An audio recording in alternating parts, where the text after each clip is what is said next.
Nel nome del Padre, del Figlio e dello Spirito Santo, il Signore sia con voi. E domenica è la nostra Pasqua settimanale e ci ritroviamo in comunità ad ascoltare la parola di Dio, a spezzare il pane insieme. All'inizio di questa celebrazione, nel canto, chiediamo perdono del nostro peccato, certi che Dio ci accoglie così come siamo.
excelsis Deo.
Tu solus sanctum,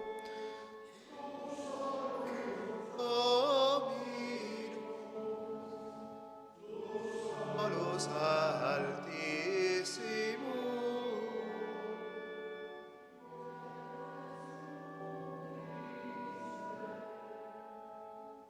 cum Sancto Spiritu,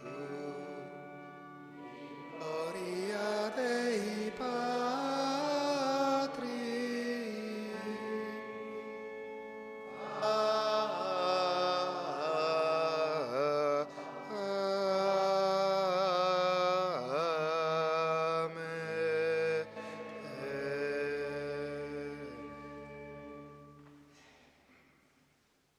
Preghiamo. Come sempre la prima preghiera è quella personale e silenziosa.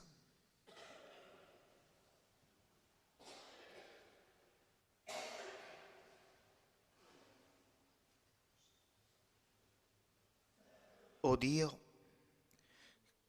che hai rivelato la pienezza della legge nel comandamento dell'amore, dona al tuo popolo di conoscere le profondità della sapienza e della giustizia, per entrare nel tuo regno di riconciliazione e di pace. Per il nostro Signore Gesù Cristo, tuo Figlio che è Dio, vive, regna con te, nell'unità dello Spirito Santo, per tutti i secoli dei secoli.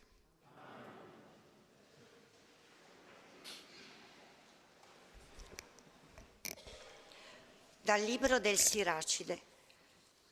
Se vuoi osservare i suoi comandamenti, essi ti custodiranno. Se hai fiducia in Lui, anche tu vivrai. Egli ti ha posto davanti fuoco e acqua. Là dove vuoi, tendi la tua mano. Davanti agli uomini stanno la vite e la morte, il bene e il male. A ognuno sarà dato ciò che a lui piacerà. Grande infatti è la sapienza del Signore, forte e potente, egli vede ogni cosa. I suoi occhi sono su coloro che lo temono, egli conosce ogni opera degli uomini. A nessuno ha comandato di essere empio e a nessuno ha dato il permesso di peccare. Parola di Dio. Insieme diciamo: beato chi cammina nella legge del Signore. Beato chi è integro nella sua via e cammina nella legge del Signore. Beato chi custodisce i suoi insegnamenti e lo cerca con tutto il cuore.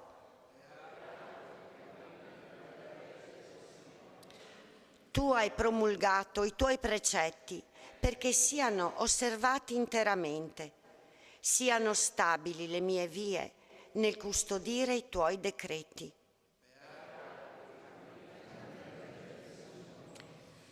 Sii benevolo con il tuo servo e avrò vita. Osserverò la tua parola. Aprimi gli occhi perché io consideri le meraviglie della tua legge. Insegnami, Signore, la via dei tuoi decreti e la custodirò sino alla fine. Dammi intelligenza perché io custodisca la tua legge e la osservi con tutto il cuore.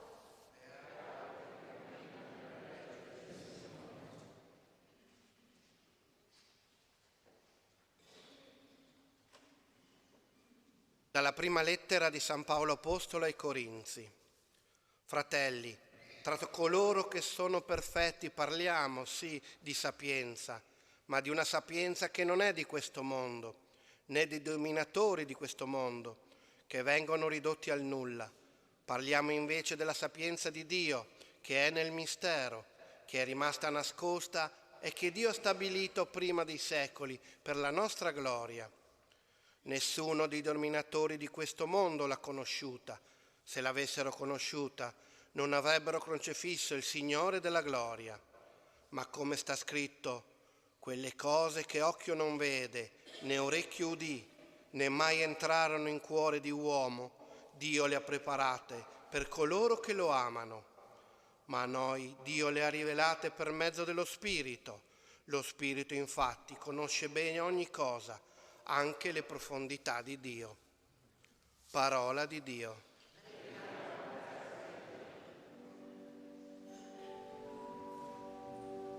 Alleluia, alleluia,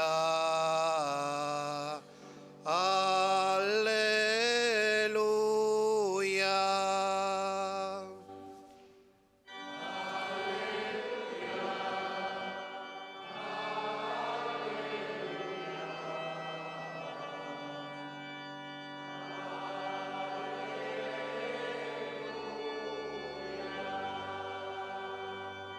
Ti rendo lode, Padre, Signore del cielo e della terra, perché ai piccoli hai rivelato i misteri del regno.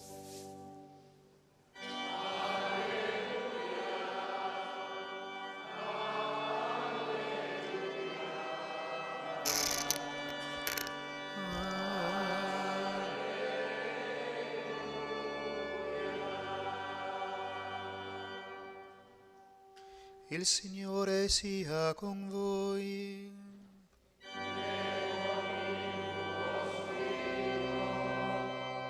Dal Vangelo secondo Matteo.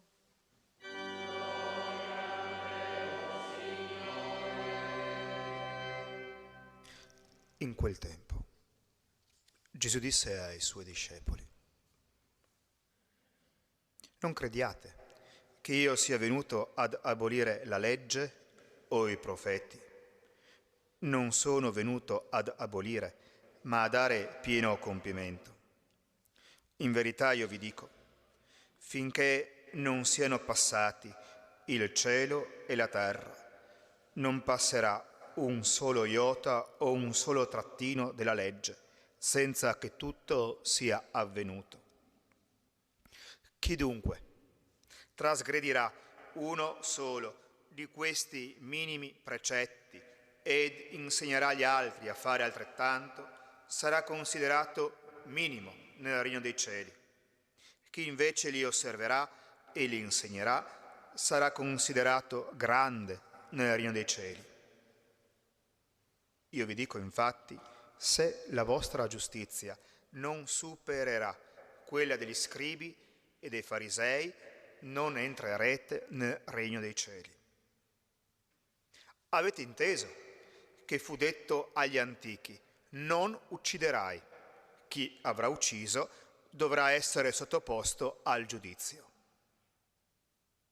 Ma io vi dico, chiunque si adira con il proprio fratello dovrà essere sottoposto al giudizio. Chi poi dice al fratello stupido dovrà essere sottoposto al sinedrio, e chi gli dice pazzo sarà destinato al fuoco della Geenna. Se dunque tu presenti la tua offerta all'altare e lì ti ricordi che tuo fratello ha qualcosa contro di te, lascia lì il tuo dono davanti all'altare. Va prima a riconciliarti con il tuo fratello, poi torna ad offrire il tuo dono. Mettiti presto d'accordo con il tuo avversario mentre sei in cammino con lui, perché l'avversario non ti consegni al giudice e il giudice la guardia e tu venga gettato in prigione. In verità io ti dico, non uscirai di là finché non avrai pagato fino all'ultimo spicciolo. Avete inteso che fu detto non commetterai adulterio, ma io vi dico, chiunque guarda una donna per desiderarla ha già commesso adulterio con lei nel proprio cuore. Se il tuo occhio destro ti è motivo di scandalo, cavalo, gettalo via da te. Ti conviene infatti perdere una delle tue membra piuttosto che tutto il tuo corpo venga gettato nella Geenna. E se la tua mano destra ti è motivo di scandalo, tagliala, gettala via da te. Ti conviene infatti perdere una delle tue membra piuttosto che tutto il tuo corpo vada a finire nella Geenna. Fu pure detto: chi ripudia la propria moglie le dia l'atto del ripudio, ma io vi dico, chiunque ripudia la propria moglie, eccetto il caso di unione illegittima, la espone all'adulterio, e chiunque sposa una ripudiata commette adulterio. Avete anche inteso che fu detto agli antichi: non giurerai il falso, ma adempirai verso il Signore i tuoi giuramenti. Ma io vi dico, non giurate affatto, né per il cielo, perché è il trono di Dio, né per la terra, perché è lo sgabello dei suoi piedi, né per Gerusalemme, perché è la città del grande Re. Non giurare neppure per la tua testa, perché non ha il potere di rendere bianco o nero un solo capello. Sia invece il vostro parlare sì sì, no no. Il di più viene dal maligno. Parola del Signore.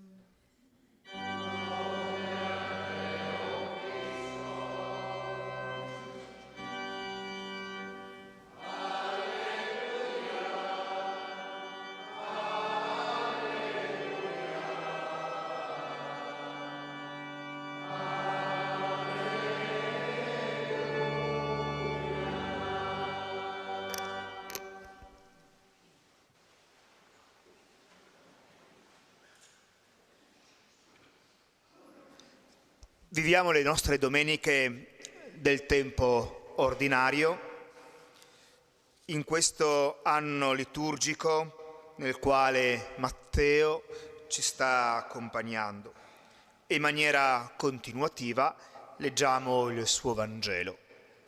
Siamo al capitolo 5 e quanto oggi la liturgia ci regala è una conseguenza di quanto ascoltato domenica scorsa in quel brano meraviglioso, pragmatico della nostra esperienza cristiana, che sono le Beatitudini, che diventano perciò la chiave di lettura di questi versetti intensi, particolari, che ci chiedono di entrare dentro il nostro cuore. Gesù non cambia la legge, la porta a compimento, ci chiede di andare all'origine di questa legge. Attraverso queste antitesi, sono 6, ma io vi dico, ci chiede di andare oltre ai nostri schemi mentali, ci chiede di andare alla radice di quanto Egli ci ha detto, di quanto anche Dio, fin dall'Antico Testamento, ha regalato all'uomo. Allora, permettetemi di allargare l'orizzonte, no? È vero, il mondo ebraico aveva e ha ancora una serie di precetti infiniti, di regole, 613, un insieme di nozioni, di norme comportamentali esterne. E il rischio è di ridurre la propria religiosità a queste norme esterne, a vivere una religiosità di facciata. È quello che il Signore non vuole. Ecco allora che quel "ma io vi dico" è un salto di qualità nella nostra relazione con il Signore. I 10 comandamenti che ci hanno insegnato fin da piccoli hanno in sé la legge nel cuore. Troppe volte però abbiamo ridotto questa legge solo all'esteriorità. Ad esempio, non uccidere, ama la vita, non rubare, ama l'onestà, non adulterare l'amore, ama la purezza. Ricordati di santificare le feste, ama il giorno del Signore. Non dire falsa testimonianza, ama la verità. È il valore che siamo chiamati a coltivare nel nostro cuore. Vedete, ad esempio, nel primo "ma io vi dico", il Signore ci dice sì, è importante non uccidere, ma stai attento, perché talvolta con la parola, con il giudizio, con la chiacchiera, rischiamo di far fuori qualcuno. Amplia l'orizzonte. Non adulterare l'amore, per ricordarci che l'altra persona non può essere un oggetto, una proprietà. È persona, è relazione, diventa il tuo completamento. Allora voi capite che in quel ma io vi dico, Gesù ci chiede di superare talvolta la logica del possesso, della bramosia, nei nostri rapporti, nelle nostre relazioni. E ci chiede alla fine di essere autentici, non di dire sì, ma, perché, sì, no, e di fare la verità dentro il nostro cuore. Ripeto, questa parola è la attualizzazione di quelle beatitudini che il Signore ci ha regalato domenica scorsa. Ecco, la legge è scritta già nel nostro cuore. Allora chiediamo al Signore ancora una volta il dono del discernimento e soprattutto di saper cogliere e di fare la verità innanzitutto nella nostra vita. Sia lodato Gesù Cristo.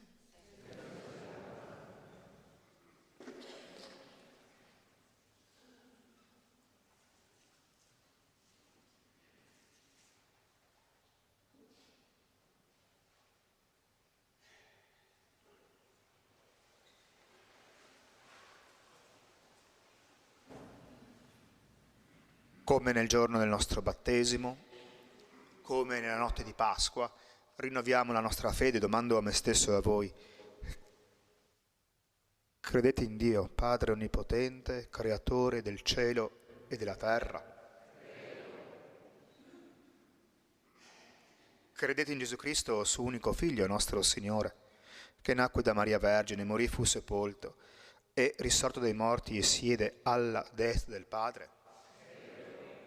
Crede nello Spirito Santo, la Santa Chiesa Cattolica, la comunione dei santi, la remissione dei peccati, la risurrezione della carne e la vita eterna. Questa è la nostra fede. Questa è la fede della Chiesa e noi ci gloriamo di professarla in Gesù Cristo, nostro Signore. Vogliamo elevare al Signore la nostra preghiera e insieme diciamo: ascoltaci, o Signore. Signore, tu ci dici: non sono venuto ad abolire, ma a dare pieno compimento. Il tuo invito sospinga la Chiesa a mettersi in costante ascolto del tuo Spirito.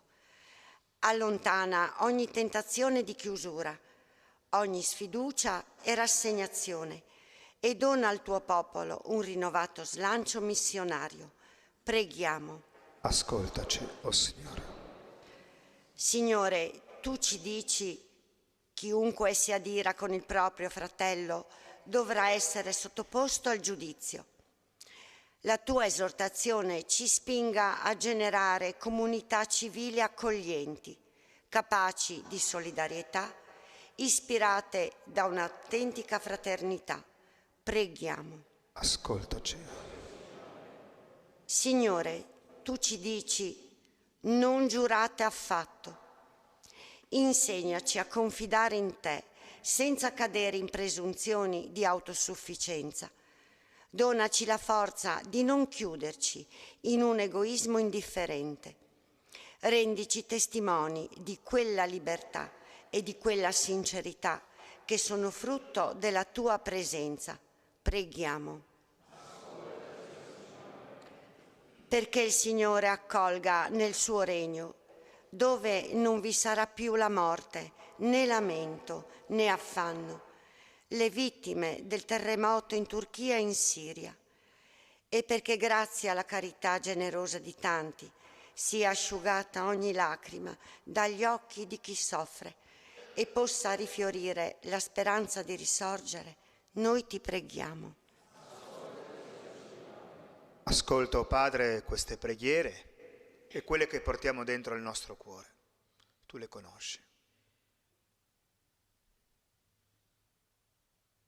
Te li offriamo, insieme al pane e al vino, per Cristo nostro Signore.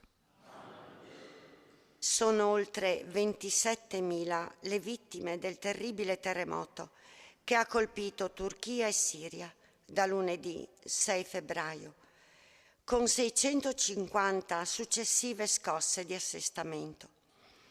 Le immagini di devastazione e disperazione che ci giungono attraverso i mezzi di comunicazione suscitano in noi grande apprensione per la sorte delle popolazioni colpite, per i morti, i feriti e gli sfollati che hanno perso tutto. La situazione è in continua evoluzione.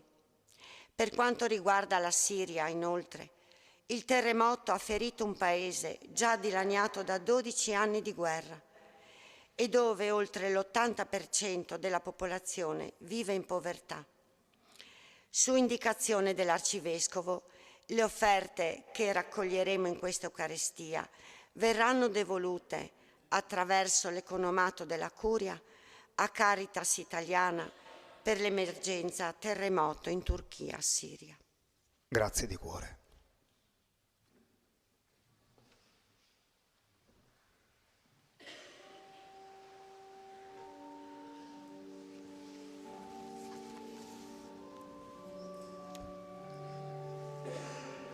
Benedetto sei tu, Signore, Dio dell'universo. Dalla tua bontà abbiamo ricevuto questo pane, frutto della terra e del lavoro dell'uomo. Noi lo presentiamo a te, perché diventi per noi cibo di vita eterna.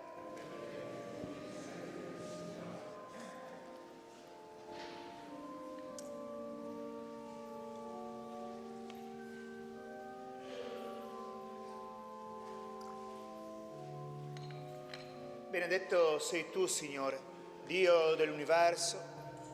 Dalla tua bontà abbiamo ricevuto questo vino, frutto della vite e del lavoro dell'uomo, noi lo presentiamo a te, perché diventi per noi bevanda di salvezza.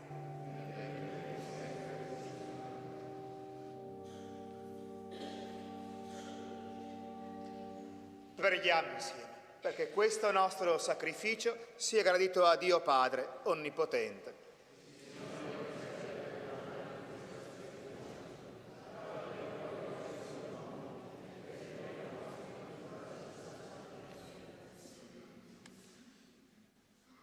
Questa offerta, o Signore, ci purifichi e ci rinnovi e ottenga a chi è fedele alla tua volontà la ricompensa eterna per Cristo nostro Signore.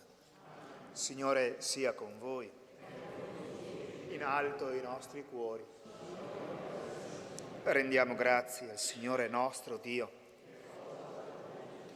È veramente cosa buona e giusta ringraziarti, Padre Santo, sorgente della verità e della vita, perché in questo giorno di festa, che è la domenica, ci hai convocati nella tua casa. Oggi la tua famiglia riunita nell'ascolto della parola e nella comunione dell'unico pane spezzato fa memoria del Signore risorto, nell'attesa della domenica senza tramonto. Quando l'umanità intera entrerà nel tuo riposo, allora noi vedremo il tuo volto, loderemo senza fine la tua misericordia. Con questa gioiosa speranza, insieme agli angeli e ai santi, cantiamo unanimi l'inno della tua lode.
Veramente santo sei tu, Padre, fonte di ogni santità. Ti preghiamo, santifica questi doni con la rugiada del tuo Spirito, perché diventino per noi il corpo e il sangue del Signore nostro, Gesù Cristo. Egli, consegnandosi volontariamente alla passione, prese il pane, rese grazie e lo spezzò, lo diede ai suoi discepoli e disse: prendete e mangiatene tutti. Questo è il mio corpo, offerto in sacrificio per voi.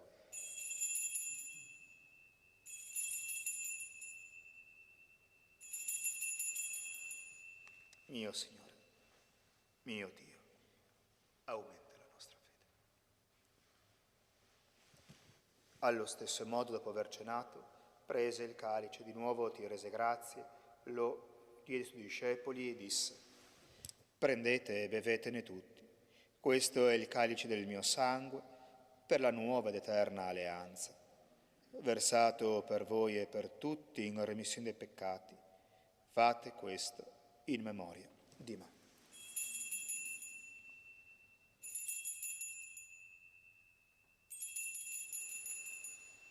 Mio Signore, mio Dio, aumenta la nostra fede.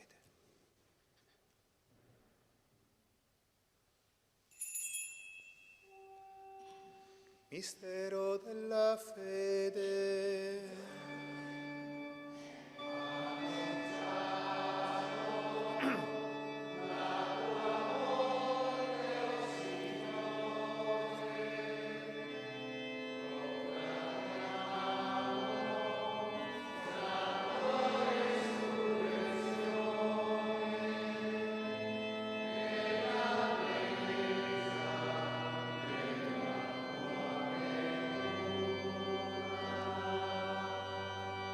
O Padre, celebrando il memoria della morte e la risurrezione del tuo Figlio, ti offriamo il pane della vita e il calice della salvezza e ti rendiamo grazie perché ci ha resi degni di stare alla tua presenza a compiere il servizio sacerdotale. Ti preghiamo umilmente per la comunione al corpo e al sangue di Cristo, lo Spirito Santo ci riunisca in un solo corpo. Ricordati, Padre, la tua Chiesa diffusa su tutta la terra e qui convocata nel giorno in cui il Cristo ha vinto la morte e ci ha resi partecipi della sua vita immortale.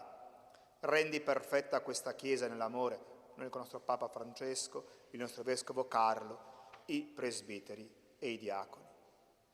Ricordati, Padre, anche dei nostri fratelli e sorelle che si sono addormentati nella speranza della risurrezione e nella tua misericordia di tutti i defunti.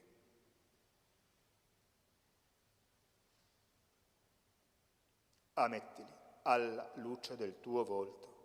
Di noi tutti abbi misericordia, donaci di aver parte alla vita eterna, insieme con la Beata Maria, Vergine Madre di Dio, San Giuseppe suo sposo, gli Apostoli, i santi Ermagora, Fortunato, Eufemia, Crisogono e tutti i santi che in ogni tempo ti furono graditi, e in Gesù Cristo tuo Figlio canteremo la tua lode e la tua gloria. Per ipsum cum ipso et in ipso estibi Deo Patri onnipotenti in unitate Spiritu Sancti omnis honor et gloria per omnia saecula saeculorum.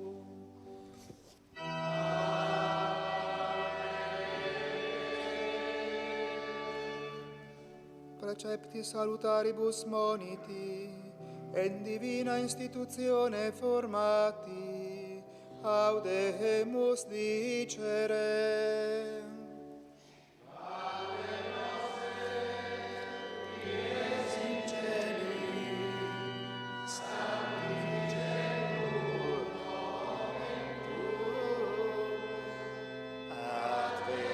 Regnum tuum, fiat voluntas tua, sicut in cielo et in terra. Panem nostrum quotidianum da nobis hodie,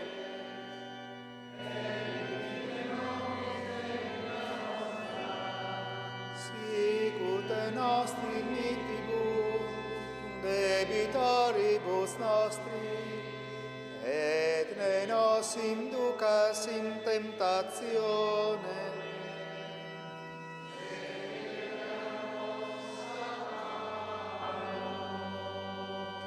liberaci, Signore, da tutti i mali, concedi la pace ai nostri giorni e con l'aiuto della tua misericordia vivremo sempre liberi dal peccato e sicuri da ogni paura, nell'attesa che si compia beata speranza e venga il nostro Salvatore, Gesù Cristo.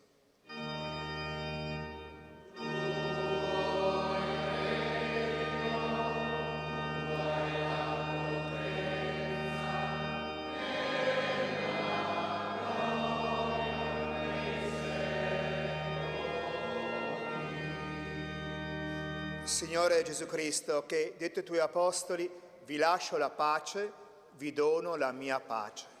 Non guardare i nostri peccati e i nostri errori, ma alla fede della tua Chiesa. Donami la pace e gioia, secondo la tua volontà, tu che vivi e regni nei secoli dei secoli. La pace del Signore sia sempre con tutti voi. Con lo sguardo ci scambiamo il dono della pace.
Ecco l'agnello di Dio, ecco colui che toglie il peccato del mondo. Beati gli invitati alla cena dell'agnello.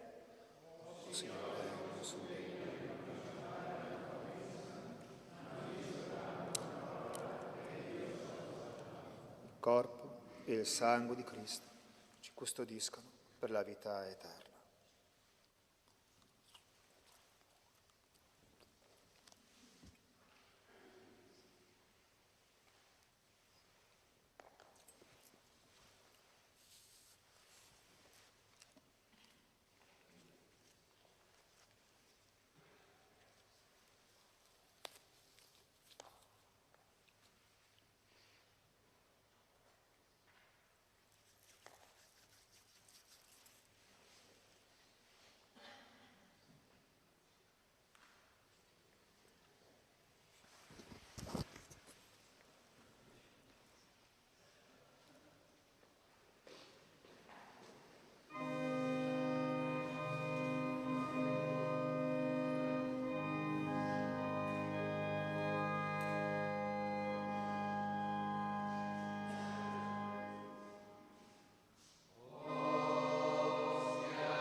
La vita e la morte.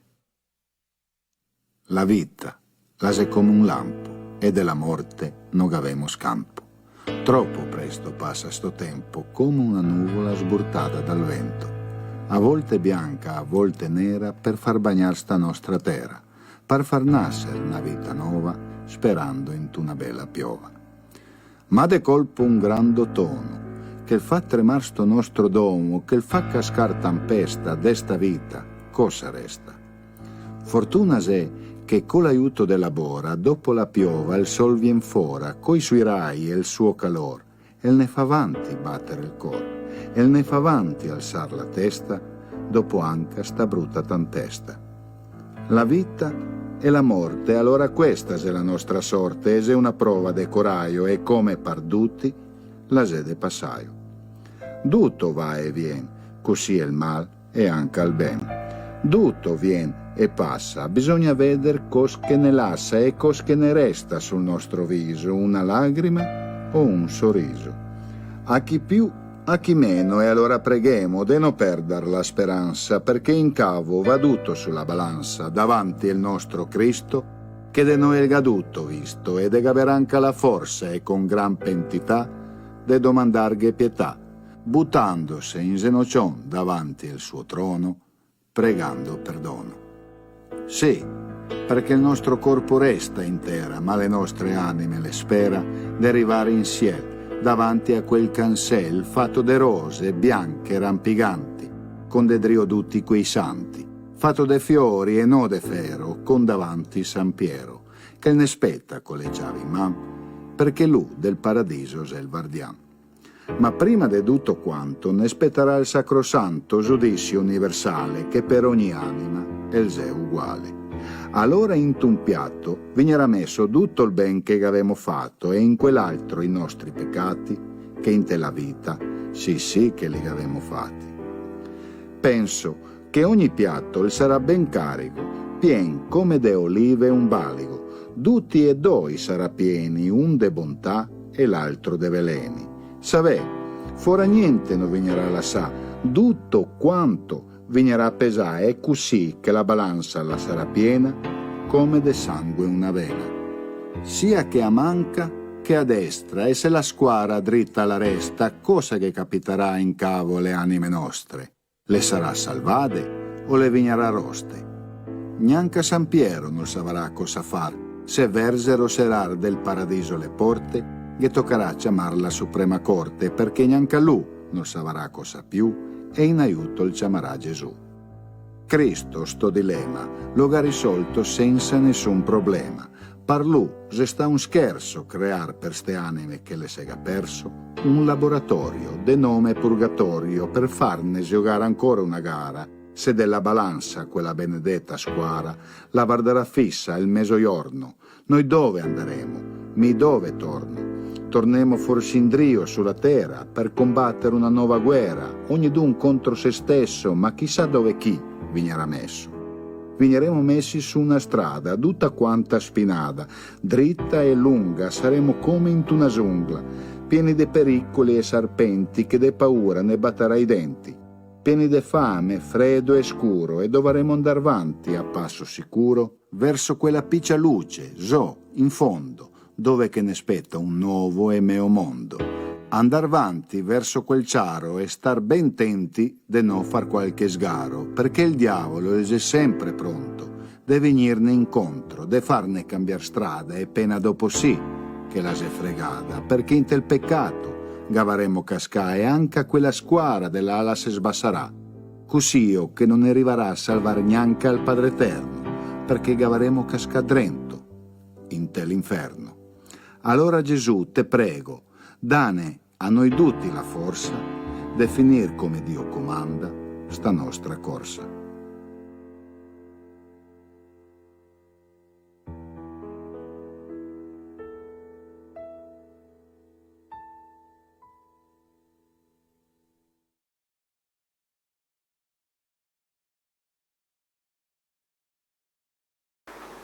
Rivolgo un saluto cordiale ai Presidenti del Senato, del Consiglio dei Ministri, della Corte Costituzionale, al Vicepresidente della Camera, a tutti i presenti, agli ambasciatori di Croazia e Slovenia, ai rappresentanti delle comunità italiane in Croazia e Slovenia. Ringrazio per i loro interventi il Ministro Tajani, anche per le considerazioni che ha svolte sull'attualità e le prospettive. Ringrazio il Presidente De Vergottini, ringraziandolo per la costante, impegnata e generosa opera che presta su questo fronte. Ringrazio il Professor Rossi, le signore Rivaroli e Hafner per le testimonianze commoventi che ci hanno recato. Sono lieto di incontrarle qui, di incontrare nuovamente la signora Hafner qui al Quirinale. Ringrazio molto la nostra conduttrice, Viola Graziosi, anche per le letture che ci ha donato e che hanno coinvolto tutti quanti questa mattina. Ringrazio il brillante complesso dell'Orchestra Tardini. Sono passati quasi 80 anni dai terribili avvenimenti che investirono le zone del confine orientale e 20 anni dalla istituzione del Giorno del Ricordo deliberata dal Parlamento a larghissima maggioranza. Giorno dedicato alla tragedia degli italiani e tutte le vittime delle foibe, dell'esodo dalle loro terre degli istriani, fiumani e dalmati nel secondo dopoguerra. Lungo tempo è trascorso da quegli eventi, ma essi sono emotivamente a noi vicini. Questo consente, in una vicenda storica complessa e ancora soggetta a ricerche, dibattiti storiografici e politici, di stabilire dei punti fermi e di delineare alcune prospettive. In quelle martoriate, ma vivacissime terre di confine, che da secoli ospitavano popoli, lingue e culture, alternando fecondi periodi di convivenza a momenti di contrasto e di scontri, il secolo scorso ha riservato la tragica e peculiare sorte di vedere affiancati a pochi chilometri di distanza, in una lugubre geografia dell'orrore, due simboli della catastrofe dei totalitarismi, del razzismo, del fanatismo ideologico e nazionalista.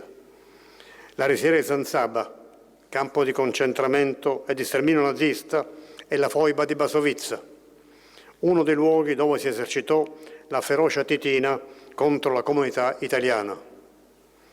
Quel territorio, intriso di storie e di civiltà, condivise lo stesso tragico destino di molti paesi dell'Europa centro-orientale, che dopo la sconfitta del nazifascismo si videro negate le aspirazioni alla libertà, alla democrazia e alla autodeterminazione a causa dell'instaurazione della dittatura comunista imposta dall'Unione Sovietica. Milioni di persone in quei paesi si videro allora espulse dalla terra che avevano abitato, costrette a mettersi in cammino alla ricerca di una nuova patria. Un muro di silenzio e di oblio, un misto di imbarazzo, di opportunismo politico e talvolta di grave superficialità si formò intorno alle terribili sofferenze di migliaia di italiani, massacrati nelle foibe o ignottiti nei campi di concentramento, sospinti in massa ad abbandonare le loro case, i loro averi, i loro ricordi, le loro speranze, le terre dove avevano vissuto, di fronte alla minaccia dell'imprigionamento, se non della eliminazione fisica. Il nostro Paese, per responsabilità del fascismo, aveva contribuito a scatenare una guerra mondiale devastante e fratricida. E fu grazie anche al contributo dei civili e dei militari, alla lotta di liberazione e all'autorevolezza della nuova dirigenza democratica che all'Italia fu risparmiata la sorte dell'alleato tedesco, il cui territorio e la cui popolazione vennero drammaticamente divisi in due. Questo tuttavia non evitò che le istanze legittime di tutela della popolazione italiana residente nelle zone del confine orientale fossero osteggiate, frustrate e negate. Il nostro muro di Berlino, certamente ben minore per dimensioni, ma con grande intensità delle sofferenze provocate, passava per il confine orientale, per la cortina di ferro che separava in due Gorizia, allontanando e smembrando territori, famiglie, affetti, consuetudini, appartenenze. Il nuovo assetto internazionale, venutosi a creare con la divisione in blocchi ideologici contrapposti, secondo la logica di Alta, fece sì che passassero in secondo piano le sofferenze degli italiani di Istria, di Dalmazia, di Fiume.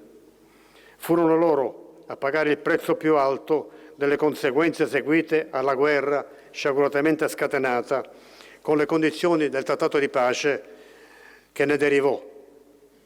Dopo aver patito le violenze subite all'arrivo del regime di Tito, quei nostri concittadini, dopo aver abbandonato tutto, provarono sulla propria sorte la triste condizione di sentirsi esuli nella propria patria, fatti oggetto della diffidenza, se non della ostilità di parte dei connazionali.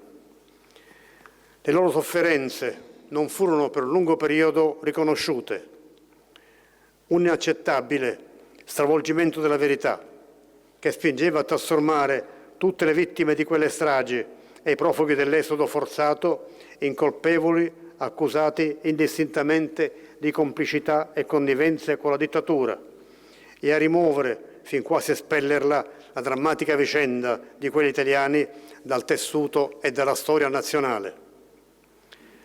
La ferocia che si scatenò contro gli italiani in quelle zone non può essere derubricata sotto la voce di atti, comunque ignobili, di vendetta o sommaria giustizia contro i fascisti occupanti, il cui dominio era stato, sappiamo, intollerante e crudele per le popolazioni slave, le cui istanze autonomistiche e di tutela linguistica e culturale erano state per lunghi anni negate e represse. Le sparizioni nelle foibe o dopo l'internamento nei campi di prigionia, le uccisioni, le torture commesse contro gli italiani in quelle zone colpirono funzionari e militari, sacerdoti, intellettuali, impiegati e semplici cittadini che non avevano nulla da spartire con la dittatura di Mussolini, e persino partigiani antifascisti, la cui unica colpa era quella di essere italiani, di battersi o anche soltanto di aspirare a un futuro di democrazia e di libertà per loro e i loro figli, di ostacolare l'annessione di quei territori sotto la dittatura comunista. Le foibe e l'esodo hanno rappresentato un trauma doloroso per la nascente Repubblica, che si trovava ad affrontare l'eredità gravosa di un paese uscito sconfitto dalla guerra. Quelle vicende costituiscono una tragedia che non può essere dimenticata. Non si cancellano pagine di storia tragiche e duramente sofferte.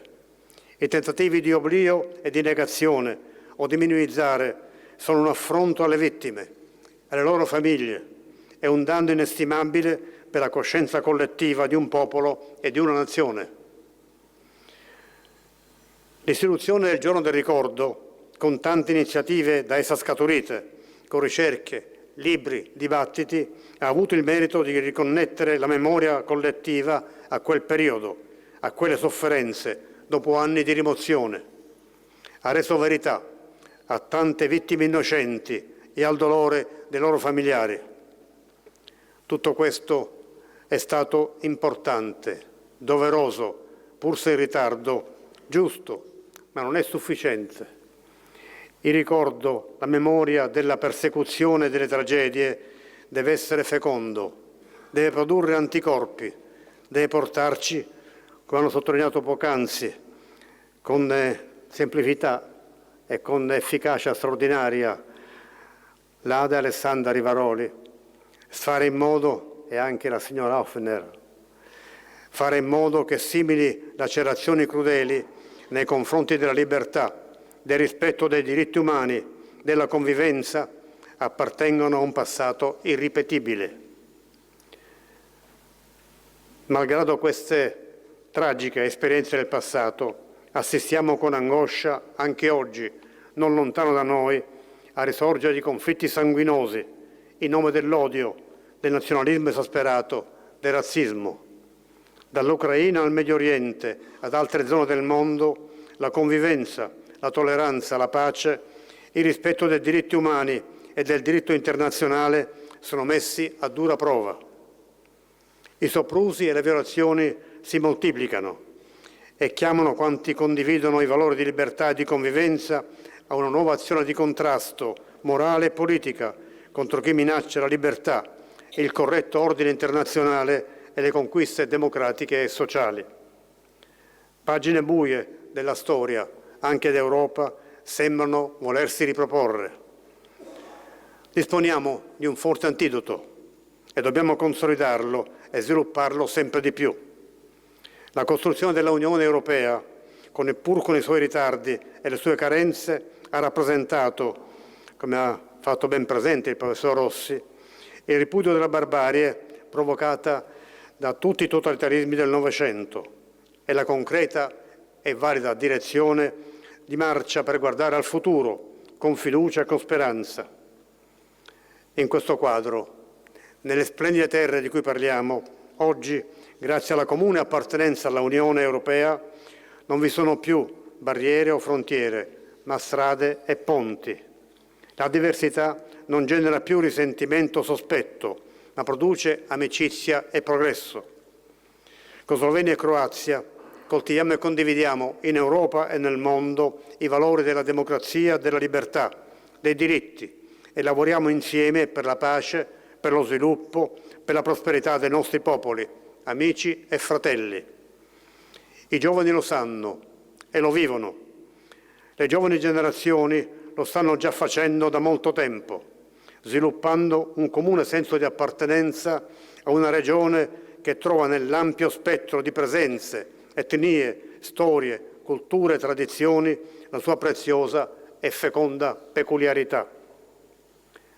Gorizia, la città simbolo della divisione, è oggi associata, grazie a una generosa intuizione della Slovenia, a Nova Gorica, 2 città, 2 stati, una sola capitale della cultura europea per il 2025. Occorre adesso lavorare alacremente a livello europeo perché, come il ministro Tajani ha poc'anzi ricordato, anche gli altri paesi dei Balcani occidentali, candidati all'ingresso nell'Unione Europea, possono compiere le procedure di adesione senza ritardi e senza indugi. Si tratta anche di una risposta concreta ai pericoli del possibile riaccendersi nella regione di sopiti conflitti di natura etnica o religiosa, che rischierebbero di portare indietro la storia a tempi che non vogliamo più rivivere. Le divisioni, i conflitti, i drammi del passato, la cui memoria ci ferisce tuttora con forza e sofferenza, ci ammoniscono. Onorare le vittime e promuovere la pace, il progresso, la collaborazione e l'integrazione aiuta a impedire il ripetersi di tragici errori causati da disumane ideologie, da esasperati nazionalismi e a non rimanere prigionieri di inimicizie, di rancori, di dannose pretese di rivalsa. Se non possiamo cambiare il passato, possiamo contribuire a costruire un presente e un futuro migliori.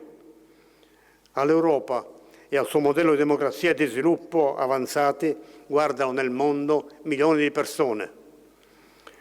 L'unità dei suoi popoli è la sua forza, è la sua ricchezza. Il buon senso e l'insegnamento della storia chiedono di non disperderla, ma al contrario di potenziarla, nell'interesse delle nazioni europee e del futuro dei nostri giovani.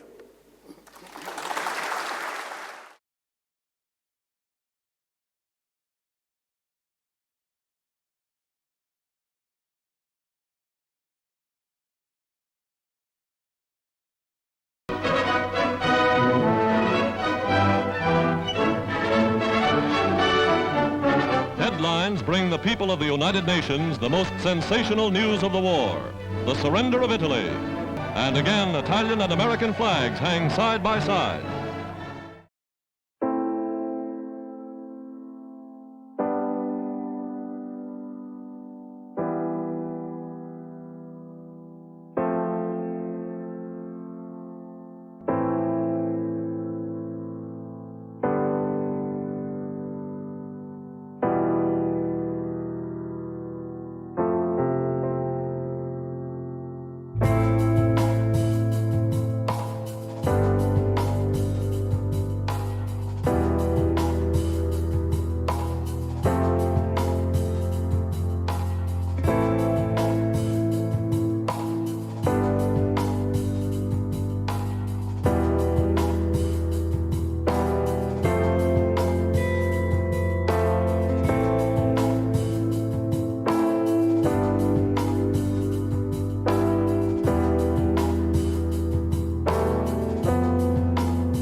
alle campane suonano a morto per i suoi figli insepolti.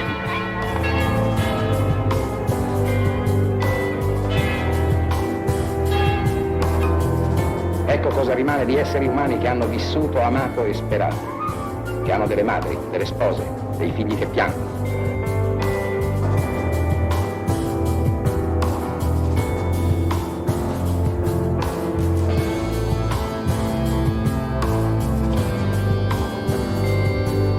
Lungo le pareti di questa foiba esistono i brandelli umani di chi ebbe il solo torto di amare l'Italia.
Siamo partiti in un giorno di pioggia, cacciati via dalla nostra terra, che un tempo si chiamava Italia, e uscì sconfitta dalla guerra. Hanno scambiato le nostre radici con un futuro di scarpe strette, e mi ricordo faceva freddo l'inverno del 47, e per le strade un canto di morte come di 1000 martelli impazziti, le nostre vite imballate alla meglio, i nostri cuori ammutoliti. Siamo saliti sulla nave bianca come l'inizio di un'avventura, con una goccia di speranza dicevi non aver paura.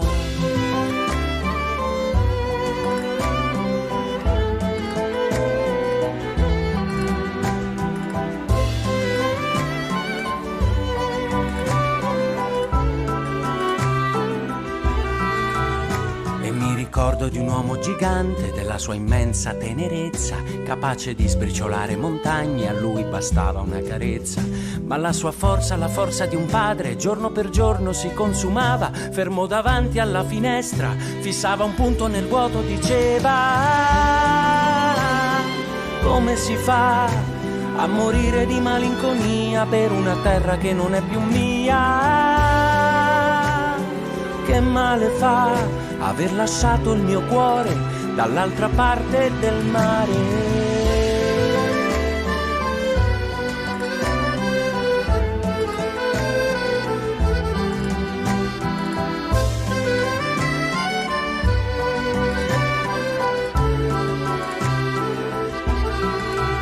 Sono venuto a cercare mio padre in una specie di cimitero, tra masserizie abbandonate e 1000 facce in bianco e nero, tracce di gente spazzata via da un uragano del destino. Quel che rimane di un esodo ora riposa in questo magazzino, e siamo scesi dalla nave bianca, i bambini, le donne e gli anziani ci chiamavano fascisti. Eravamo solo italiani, italiani dimenticati in qualche angolo della memoria, come una pagina strappata dal grande libro della storia.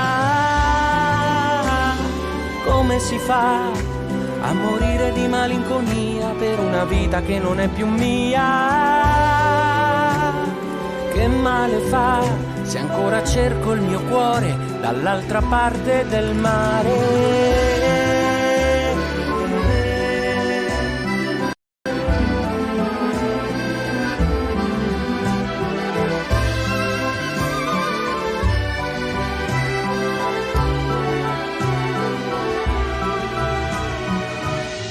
Quando domani in viaggio arriverai sul mio paese, carezzami, ti prego, il campanile, la chiesa, la mia casetta. Fermati un momentino, soltanto un momento, sopra le tombe del vecchio cimitero, e digli ai morti, digli, ti prego, che non dimentichemo.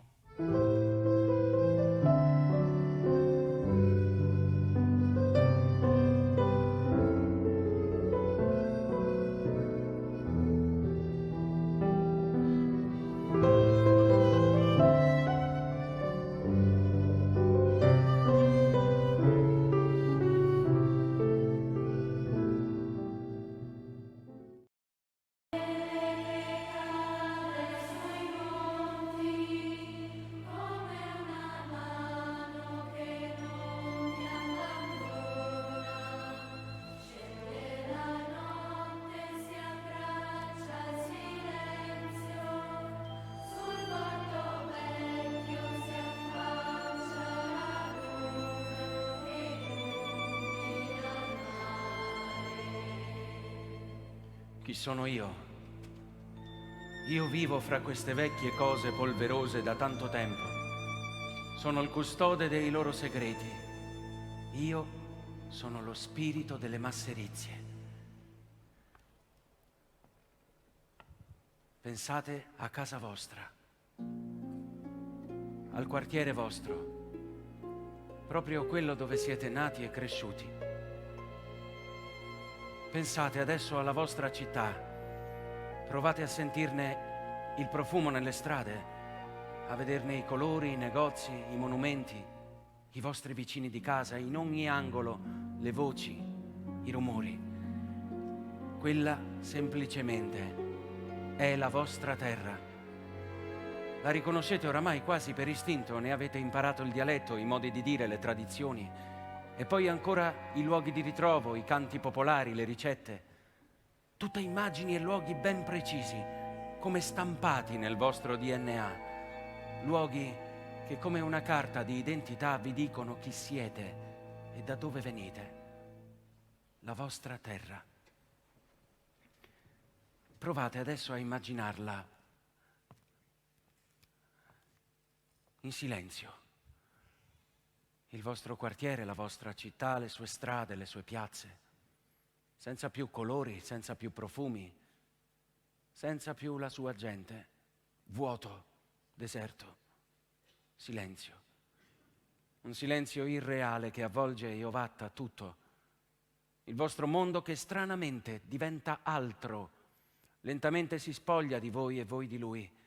All'improvviso vi sentite estranei in quella che è la vostra terra, perché nel frattempo altri se ne stanno appropriando, altri sono arrivati e si prendono il vostro posto.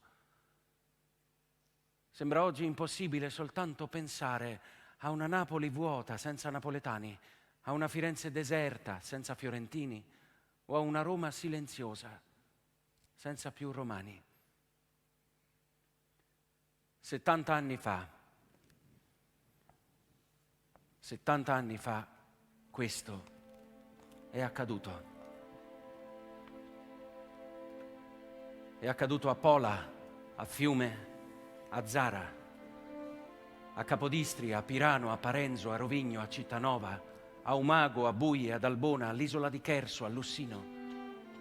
Intere città svuotate della loro essenza. Gente costretta a partire non per la fame o per la voglia di migliorare le proprie condizioni, ma perché non si può vivere senza essere italiani. No. Questo non è l'ufficio degli oggetti smarriti, la bottega di un restauratore e nemmeno un mercatino dell'antiquariato. Questa enorme catasta di oggetti è in realtà un grande silenzio. È il simbolo di un'enorme amnesia.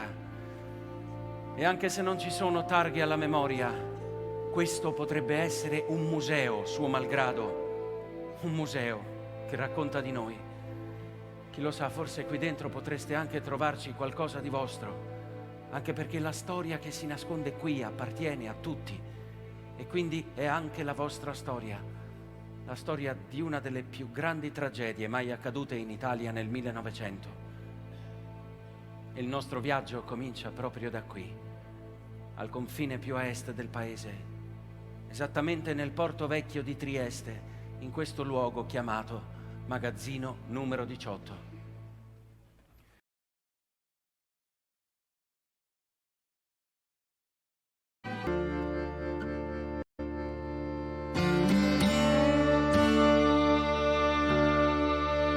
Buie, ti son come un falco de secoli ti staghi in alto. Sora qua de sto Montisel toccando così il ciel, de sto splendido giardin, fra le vigne qua vicin, fra meso i campi de olivi, che con loro ti convivi, in cima, belli, in alto, come sora un palco.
Che lungo il corrido va scorrendo sul placido mar, a te manda un festevole grido con amico sol fa. Vuoi smeraldi che bimbi olivetti, sono i figli a lontano stranier, sono sempre più dolci vignetti, nuova fonte di vita e piacer. Delle muse, il sorriso, il sapere,